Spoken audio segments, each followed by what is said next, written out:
Hello and welcome to AFM 451. The objective of this video is to deepen how we assess persuasiveness of audit evidence and why evidence strength is always contextual, not absolute. Auditors do not treat all evidence as equal. What ultimately matters is how persuasive the audit evidence is in supporting a specific assertion at a specific point in time given the risks identified. Persuasiveness is the combination of appropriateness, sufficiency, and timeliness, and each of these dimensions directly affects the audit judgment and audit quality. Let's start with appropriateness. Appropriateness captures the quality, which breaks down into relevance and reliability. Relevance is about fit, and evidence must be directly addressing the assertion being tested. A document can be accurate and well prepared, but if it does not speak to the existence, valuation, completeness, or any other relevant assertion, it adds little value.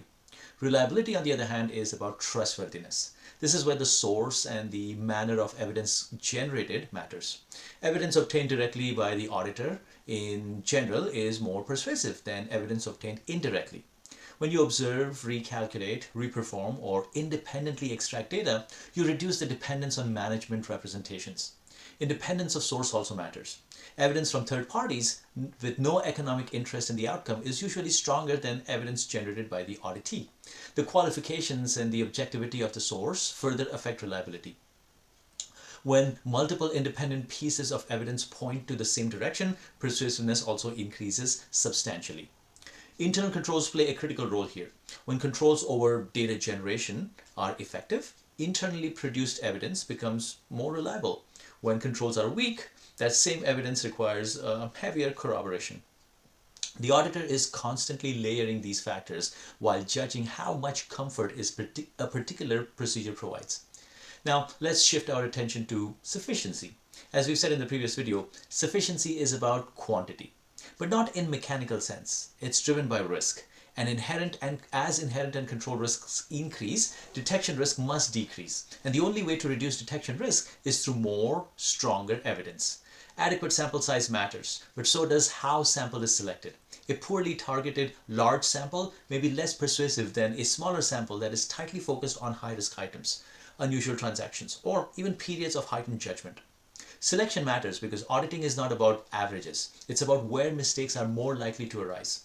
Professional skepticism shows up here in how auditors decide what not to test as much as what to test heavily.